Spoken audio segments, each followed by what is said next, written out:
Hi, I'm Daniel, I'm a sleep physician, and if you have insomnia, this channel is for you.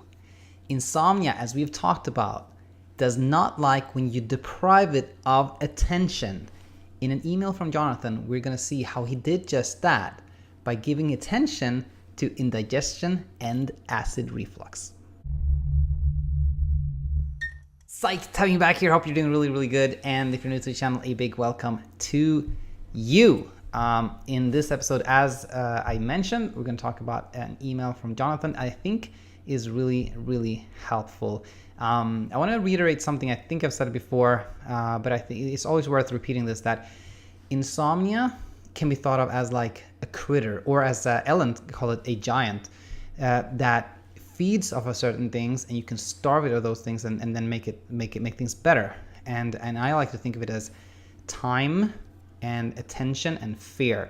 Time meaning the more time you allot to insomnia, like the more time you spend in bed, the more you try to sleep in, the more you try to take a nap, the more you try to extend time spent on sleeping, the worse it gets.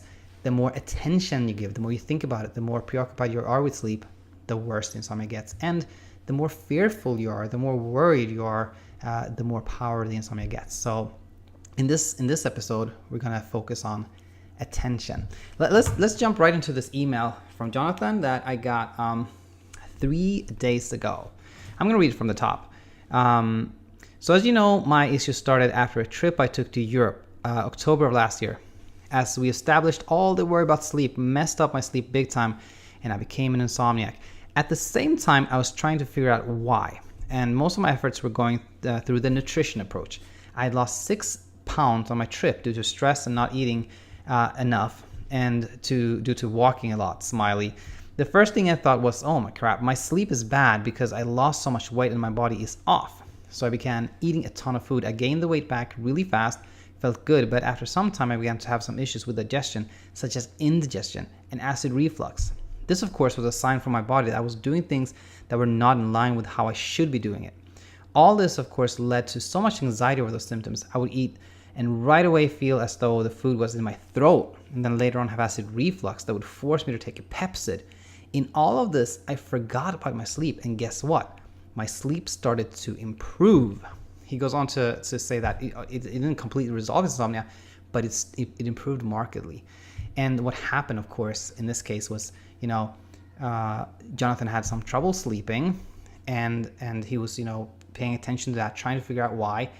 In his attempts of figuring out why he had trouble sleeping, he started worrying about digestion and digestive issues and kind of forgot about his sleep, and it became better. So again, this shows us that when you can divert your attention, you don't think so much about sleep, you divert your attention, sleep becomes better, insomnia starts improving. And by the way, this Jonathan story, a little bit unusual. I haven't heard that particular one, but the story of how diverting attention helps is a common one. I want to mention Sasha Stevens, who's written many great books, including The Effortless Sleep Method here. Her insomnia started improving during a camping trip, and she was preoccupied with stuff, and she had a long time insomnia. That helped her. From this channel, I want to mention Suzanne, who was already doing better, but then went on a trip abroad, and when she came back, was doing great. Naomi, who I did at least 3-4 episodes about. It was a couple of months ago, but I just touched base with her the other day, and she's doing much better also after a trip. And then I also want to mention Mike from several months ago. There's a Talking Insomnia episode with Mike, and he tells us that after a trip to, was it Texas, or he lives in Texas, I believe, but after a trip he also did better. So again, when you change attention to something other than sleep, things get better. Hope this was helpful.